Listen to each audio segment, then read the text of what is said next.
I've always been one of these kids that has been philosophical in nature, right? And so I've always been agitated by the big questions, and particularly this notion of endings, of impermanence, of death. The idea that your loved ones are going to one day be taken away from you is just kind of horrific, you know. The idea that we're born with the death sentence, in a way, you know. And us creatures who dream of immortality, who can contemplate infinity, who can dream about 1,000 years from now and study 1,000 years ago, and yet we are housed in these temporary bodies. That is a kind of conundrum that imbues the human experience with a kind of agitation.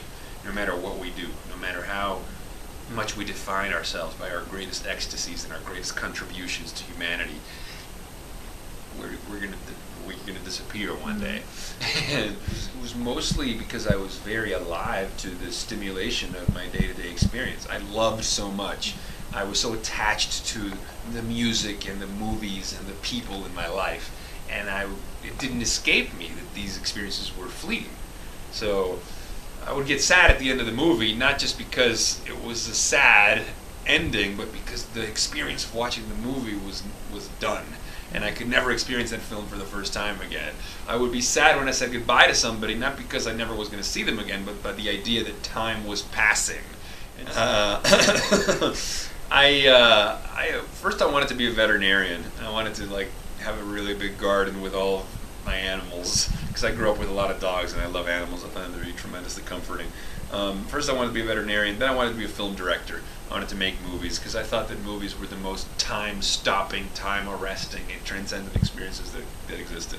When I watched a film that was well done, what happened to my brain, what happened to my body-mind, the places that I was able to go, it was like a living, waking dream, is what cinema was for me. And I wanted to be a participant in that. So I used to make short videos when I was little. I used to make movies with my brother. I was always been wanting to control media experiences. And I guess I'm a children of the time, right? So I ended up doing YouTube videos instead, but still wanting to infuse them with that same cinematic intensity that I was always sensitive to as a kid. So I got the opportunity to host Brain Games on National Geographic Channel, which is a pop science series about the brain that uses interactive experiments and kind of perceptual brain hacks that are aimed to reveal the shortcomings in how you perceive reality. We kind of distort your experience to show you how malleable and how fluid your perceptions are, so that you realize that what you see is not what you get, and that your brain is a reality-making machine. It takes in limited signals through the sensors that we call the senses, your eyes, your smell, your ears, your touch, and those signals are converted into electrical signals, and your brain interprets these electrical signals the same way your cable TV box receives signals through those cables and then turns that into the images on your TV. Your brain is interpreting data and building worlds with it. That's very fascinating to me. Yeah, I mean, I think love is ultimately religious in nature. You know, I think that love connects us, in a temporary moment, connects us with a feeling that there's something larger than we are. Love is a cosmology, an entire universe of two people, and it's shaped like a heart. It's a dream-sharing technology. It's like a religion that two people abide by temporarily, and we create our own world together. To be in love is to build a world with another person, just for the two of you.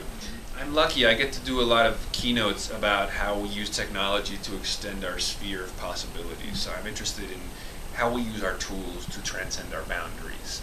And that metaphor extends further, because it says, well, if we can use our tools to extend our boundaries, then we're the species that transcends our boundaries. Like, that's what we are. That's what it is to be human, is to overcome boundaries. And we all have boundaries in our daily lives. In our own little universe, we have boundaries. We have challenges at work. We have social limitations. We have whatever boundary, economic limits. But I try to infuse in people a sense of possibility, a sense that we can probe at those boundaries, that we can overcome those boundaries. And sometimes all that is needed is an attitudinal shift, a cognitive leap, a realization that a lot of the limitations that we see are self-imposed, are constructed by our linguistic and symbolic reality tunnel, and that we can overcome that reality tunnel. We can transcend that reality tunnel. I think that's a message worth celebrating. First thing I do is I drink coffee, and then I take a shower. But I think I got very lucky, because I grew up with with a mother that was an artist and encouraging me to follow my bliss and follow my passion. And she talked about the power of the mind and the power of creative visualization and the power of basically being able to construct and manifest our own reality. You know, Aleister Crowley used to talk about magic, and he said magic is just willed intent. You know, when you will your intention to create artful change in the world, that's magic. The magical way of me opening that door is to stand up and will my 10 trillion cells to move towards the door and open it, you know. But now we've further extended our capacities to create magic in the world with our devices like this. You know, this is our magic wand, and I rub the magic mirror and I can create change in the world. I can send a tweet and stimulate other people's thoughts. And so I just try to remind myself of that every single day. Like, I am here to create artful change, to make a dent. I sleep really well, you know, when I'm relaxed. When I'm agitated, I don't so much. But I really like to listen to music. I love to watch movies.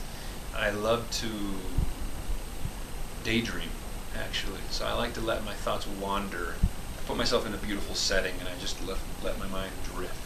That's a nice feeling. Yeah, that is a trend coined by Timothy Leary that basically borrows the term from stand-up comedy. So stand-up comics, they stand up and they do comedy. So he was this notion about the stand-up philosopher, or the performance philosopher. And he used to say, in the information age, they don't teach philosophy, they perform it. And if Aristotle were alive today, he'd have a talk show or a YouTube channel. There's a great line by Robert Ettinger. He says, "Together we shall drink the wine of centuries unborn." And it's the human desire to overcome limits. The ultimate manifestation is when we use biotechnology to actually arrest the aging process and basically make ourselves immortal for all practical purposes. So I would like to peer at the world 1,000 years from now. I mean, how fun would that be?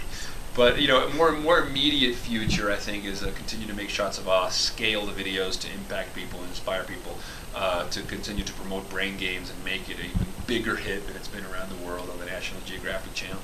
And agitate the sleep of mankind. Yeah, I love music. I think there's a great quote that says, "Music is proof that the human race is greater than it knows." And it hints at a hidden dimension, a kind of hidden matrix that is just sublime. You know, when you listen to music, it kind of it soundtracks the world. It soundscapes reality. And I get most of my music from movies. I don't really go much to concerts, and I don't really follow bands, but I follow songs.